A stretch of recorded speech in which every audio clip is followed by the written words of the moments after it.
Hola, ¿qué tal, maestros? El día de hoy quisimos hacer un video para incursionar en los trabajos del Consejo Técnico y va dirigido para todos los docentes, principalmente del nivel de secundarias. Y para ello, el día de hoy nos acompaña la profesora Laura Susana Velázquez Castillo.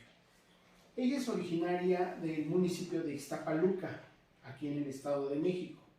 Es licenciada en Educación Media, egresada de la Normal número 1 de Nezahualcóyotl. Ha obtenido el grado de maestra en Ciencias de la Educación por la Universidad del Valle de México. Está actualmente en el nivel B de carrera magisterial. Se ha destacado en la evaluación del desempeño docente durante varios ciclos escolares.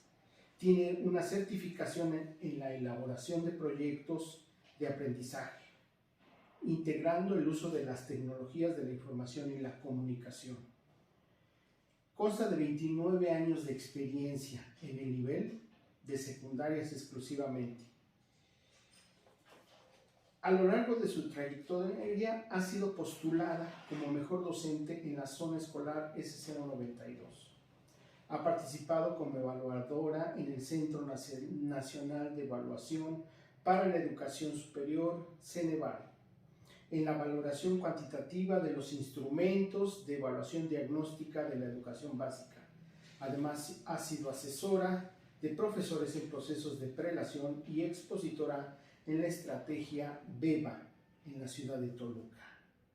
Adicionalmente, ella ha realizado más de 18 cursos durante su trayectoria que le han enriquecido en su cotidiana labor. Maestra Susana, bienvenida, y la invitamos porque, aprovechando el marco del Consejo Técnico, queremos reflexionar un poquito acerca del papel docente. Y me gustaría que platiquemos un rato acerca de lo que para usted significa ser docente. ¿Qué debe poseer un docente? ¿Qué dificultades son a las que se enfrenta? Me gustaría escucharla y desde luego que nos comparta a todos nuestros videntes acerca de su experiencia en estos temas. Claro que sí, maestro.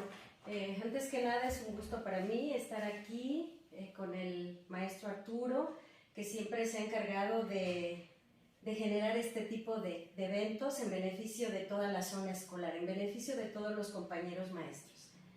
Pues bien, maestro, ¿qué es ser docente? Básicamente ser docente es acompañar, es orientar el proceso de enseñanza y aprendizaje. Nosotros siempre tenemos que desarrollar conocimientos en los estudiantes para que ellos en un futuro puedan desenvolverse en su medio ambiente, en su contexto, en la sociedad, en el mundo en el que vive. Por otro lado, ser docente implica tener esa responsabilidad, tener amor a la profesión y pasión hacia lo que hacemos cotidianamente. Pero también implica conocer planes, programas, ponerlos en práctica para cumplir con el perfil de egreso que se espera hagamos en la educación básica. También es importante que el docente tenga esas habilidades en conocer las necesidades, los intereses de los estudiantes. Yo recuerdo que cuando empecé a trabajar hace ya bastantito tiempo, únicamente se nos asignaban los grupos, te toca el tercero A, el segundo B, el primero C, y veíamos al grupo en una totalidad. Tenemos al grupo sin ver particularidades. Ahora es muy diferente. Ahora tenemos que ver y conocer las necesidades de aprendizaje, la diversidad a la que nos estamos enfrentando día a día. Tenemos alumnos diversos intelectualmente. ¿Quién dice que no tenemos en el grupo estudiantes que hablen alguna lengua indígena? Y todas esas son oportunidades para enriquecer el trabajo cotidiano en el aula.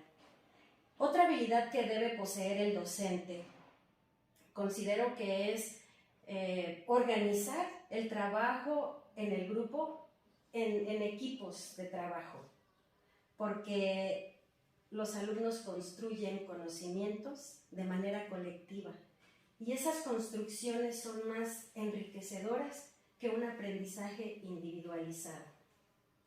Otra de las habilidades que implica ser docente es gestionar en el alumno autonomía.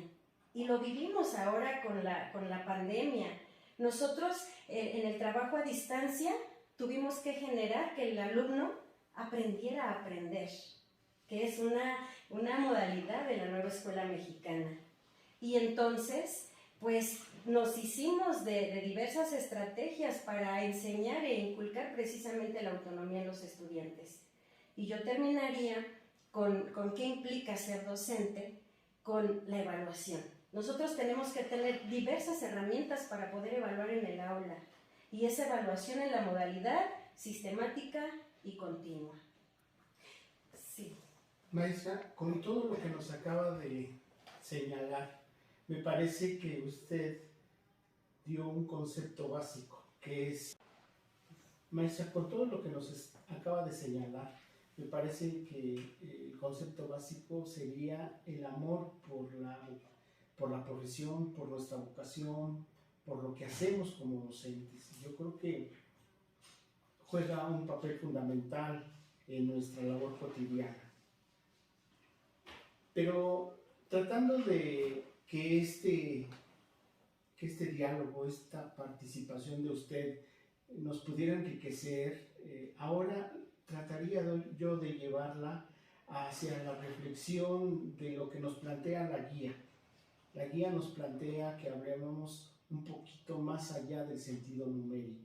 Fíjese que estábamos nosotros reflexionando como en una reunión de consejo técnico a nivel de región, hablábamos acerca de las grandes deficiencias que tenemos en el alumnado en el desarrollo de habilidades matemáticas. Y creo que con la experiencia que usted tiene en esta asignatura nos podría auxiliar en aquellos aspectos que debemos de reforzar, primero como zona y desde luego para los docentes que nos ven. Claro que sí, maestro. Bueno, voy a empezar por definir lo que es sentido numérico. Básicamente el sentido numérico es demostrar la objetividad del número y de las operaciones, pero junto a la capacidad de hacer uso de esas demostraciones, es decir, que a mí me sirvan, que al estudiante le sirvan. ¿Para qué? Si el alumno comprende esas demostraciones, entonces va a poder generar estrategias flexibles, estrategias que le sirvan a él, y va a poder resolver problemas y, ¿por qué no?, hasta el cálculo mental. Implica que el alumno se adjudique todas esas estrategias para poder ponerlas en práctica. Si me permite, por favor, adelante. Para que el concepto quede mucho más claro. Bueno, al estudiante hay que enseñarle lo que representa el sentido numérico. Por ejemplo, si nosotros le ponemos una multiplicación, 52 por 5, el resultado es 260. De manera inmediata lo voy a resolver. Pero vamos a decir, bueno, ¿por qué es 260? ¿Cómo supiste que es 260? Bueno, aquí viene el sentido del número. Nuestro sistema es decimal y vamos a hacer uso de nuestro sistema. Por algo tenemos ese sistema de numeración. El número 52 lo voy a multiplicar por 10 y entonces se convierte en el 520. El estudiante ya sabe que todo número multiplicado por 10 es asignarle un 0 a la derecha. Ahora, el sentido numérico del 10, yo les preguntaría, ¿por qué ahora me da 260. ¿Qué le hice a este 520 para que me diera 260? Lo dividimos entre 2. ¿Por qué? Porque 5 es la mitad del número 10. Entonces, ¿en dónde cabe ese sentido numérico? Aquí está el sentido que toma el 10. El 5 es la mitad de 10 y entonces, de manera inmediata, el estudiante va a saber que el resultado es 260. Si el alumno da sentido a los números, sin necesidad de hacer una operación de 52 por 5, 5 por 2, 10, 25 y 1, 26, él tiene que estar resolviendo estas operaciones de manera mental. Y vamos dirigidos al cálculo mental. Lo mismo sucede, voy a colocar otro ejemplo, lo mismo sucede con la multiplicación del 9, por ejemplo. Si nosotros multiplicamos ahora el número 20 por el 9, inmediatamente queda 180. ¿En dónde está el sentido del número? Lo mismo, hago uso de mi sistema decimal. El número 20 lo multiplico por 10 y al 20 le voy a quitar una vez el mismo número, es decir, el 20. Porque el sentido cae en que el 9 es uno menos que el 10. Y entonces, una vez el 20, le quito al 200 y el resultado es 180. Ese es el sentido que le debemos dar a los números. ¿Qué sucede? A ver, aquí, ¿qué sucede si ahora, en lugar de multiplicar por 9, multiplicamos por 11? Se me ocurre el número 31. 31 por 11. Entonces, ¿qué hacemos? Hacemos uso de nuestro sistema decimal. El 31 lo multiplicamos por el 10. Y le vamos a quitar, ahora a sumar una vez el 31. ¿Por qué? Porque el 1 es 1 más que el 10. Ese es el sentido numérico del que mucho se habla. Y entonces nuestro resultado es 341. Algo muy curioso que me sucedía, esto lo practiqué antes de la pandemia, y los alumnos de verdad están tan gustosos de saber algo así, que se interesan y quieren practicar y lo logran hacer. Uno de ellos me decía: maestra, es que esto es más fácil. El 31 multiplicado por 11, yo le hice así. Puse el 3 y puse el 1. Y después sumé 3 más 1, 4. Y el resultado es el mismo. Y cumple para todos los números. Y entonces, a estos procesos es lo que conocemos como algoritmos convencionales. Es lo que les explicaba al inicio. El alumno tiene que apropiarse de diferentes estrategias para poder solucionar operaciones y resolver problemas, utilizando algoritmos convencionales. Entonces, como esta y muchos ejemplos más, los podemos utilizar en diferentes asignaturas. Por ejemplo, cuando hablamos en física se trabajan muchos números decimales, ¿no? Y si me dicen, a ver, vamos a multiplicar el número 50 por 0.2. Y entonces, ¿cuál es el resultado? Pues aquí el resultado es 10. ¿Por qué es 10? Vamos a darle sentido a nuestros números. Entonces, aquí el 0.2 sabemos que representado en fracción es 2 décimos. Y entonces, hacemos una simplificación de fracción y tenemos un quinto. ¿Y cuál es el inverso de un quinto? 5 sobre 1. Y entonces, el estudiante, en lugar de hacer esta multiplicación, va a dar el resultado de manera inmediata y va a decir, el resultado es 10. ¿Por qué? Porque multiplicar por 0.2 equivale a dividir entre 5, por esta explicación que ya vimos. Y entonces va a decir 50 entre 5 me corresponde a 10. ¿Sí? Este es el sentido que hay que darle a nuestro sistema de numeración decimal. Es el sentido que el estudiante debe darle. O sea, ¿por qué hacer una operación de 50 por 0.2? Cuando podemos interpretar, podemos darle sentido a que esto, su operación inversa, equivale a a dividir entre 5. Y en física, en química, se trabaja mucho con este tipo de operaciones. Me parece muy interesante lo que nos está planteando y a manera de aproximación, el sentido numérico nos permite hacer un cálculo mental. Así es. ¿No? Y obtener resultados por aproximación de manera muy verídica, cierta y que con el mínimo de error. Así es, maestro. Lo que estamos haciendo son estimaciones, son cálculos mentales. Y esto el estudiante lo hace de manera mental. Claro. ¿Sí? Al decir cuánto es 50 por 0.2, 10. ¿Por qué? Porque el inverso de 0.2 equivale a 5. Y entonces divido 50 entre 5 y obtengo 10. ¿Usted ha reflexionado en el manejo del sentido numérico en alguna otra asignatura que pudiera también enriquecerse? Bueno, hemos tratado de hacer proyectos en donde involucremos este tipo de operaciones y sí, los maestros siempre están dispuestos a trabajarlo.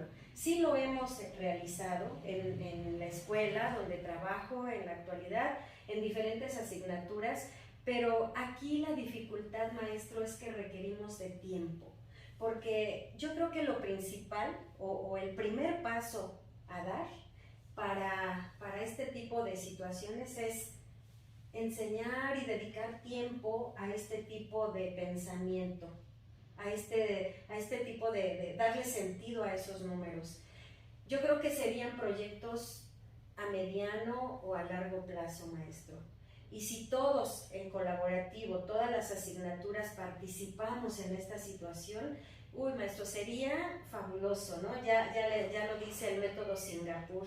No partamos del conocimiento en sí, del aprendizaje esperado, partamos de estas situaciones que son tan sencillas, pero tan útiles, porque nos están haciendo que el alumno reflexione, el alumno razone, el alumno emita juicios matemáticos, el alumno argumente por qué da aquí 10, ¿no? ¿Por qué? Porque hay una serie de sustento en cuanto al sentido numérico. Así es, maestro. Sería fabuloso que todos lo utilizáramos. Requiere de tiempo, requiere de esfuerzo y yo estoy segura que todos los docentes siempre están dispuestos a colaborar en beneficio de nuestros alumnos. Aquí destacaría otra vez lo que hace ratito en la primera pregunta señalaba yo, la importancia de la vocación. Si no hay vocación es difícil que lo sintamos como un problema, pero que en realidad es un problema. Yo reflexionaba por la mañana acerca de los resultados que obtenemos como país, que son bajos en todo el razonamiento matemático, pero también recordaba yo que tenemos competidores en matemáticas a nivel internacional. Entonces hay una enorme diferencia entre esas mentes brillantes y los resultados que obtenemos.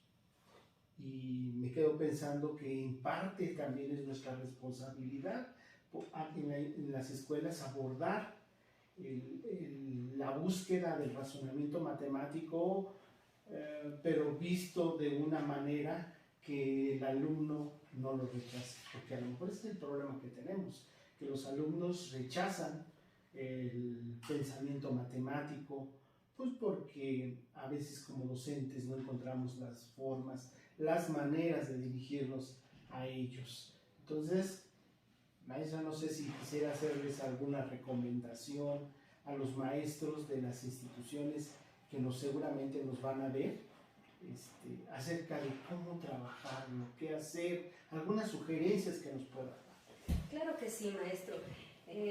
Ante todo, compañeros maestros, no olvidemos que estamos trabajando con seres humanos.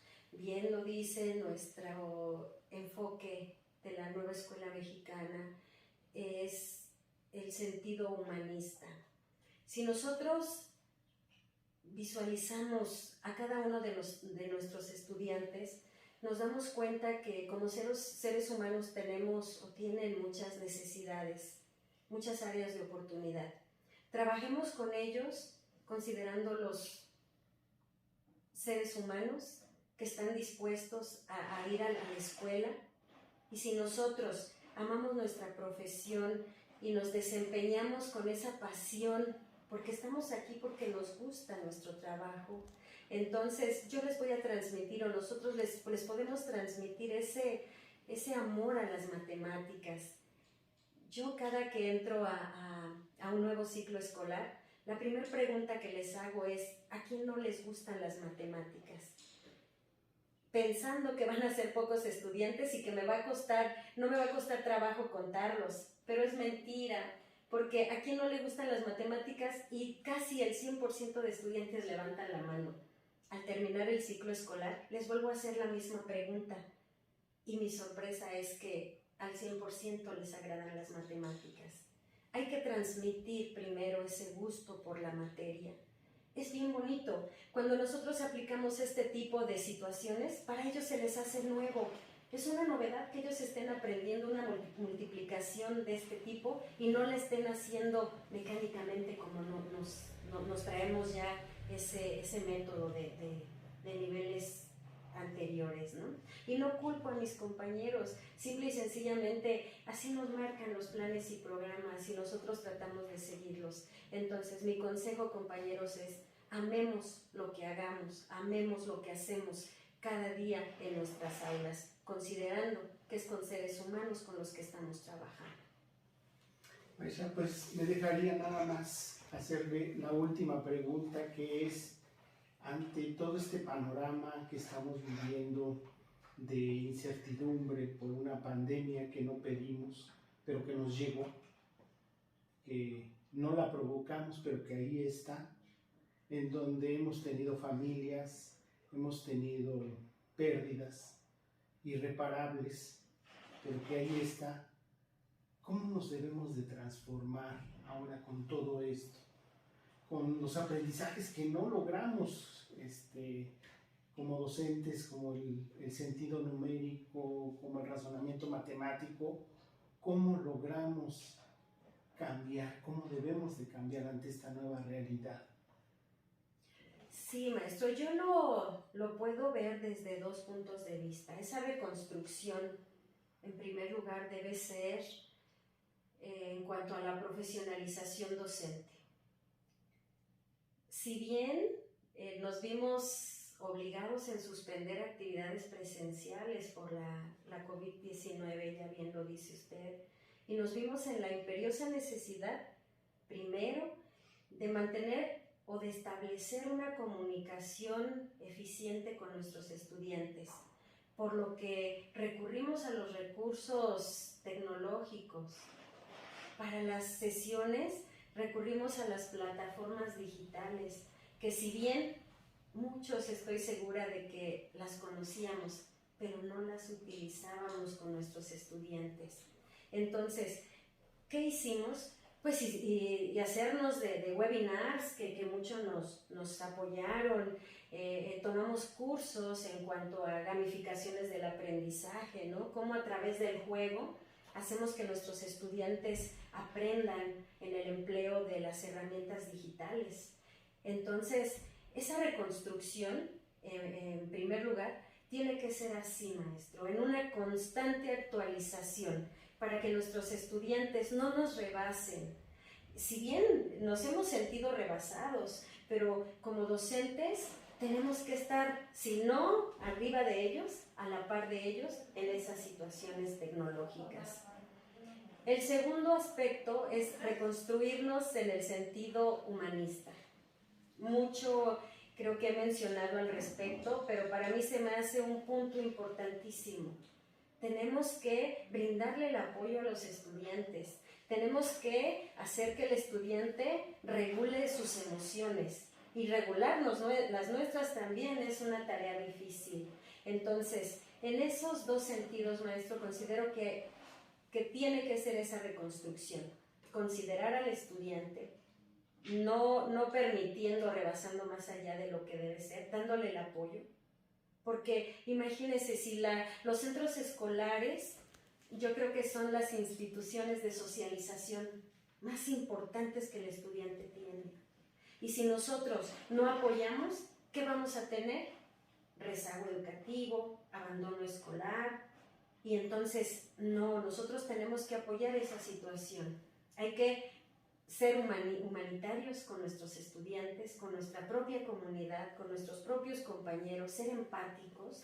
Y por otro lado, no dejemos de prepararnos, compañeros. Eso es bien importante. La actualización docente es fundamental para el día a día de nuestra práctica docente. Un docente preparado, actualizado y humano. Así Ese es el planteamiento que nos viene a hacer la maestra Susana, a la cual le agradecemos que nos haya dedicado estos minutos para poderlos transmitir a manera de video para todos los compañeros del Consejo Técnico, a quienes les enviamos un cordial saludo. Maestra Susana, muchas gracias. Al contrario, maestro, gracias por la invitación.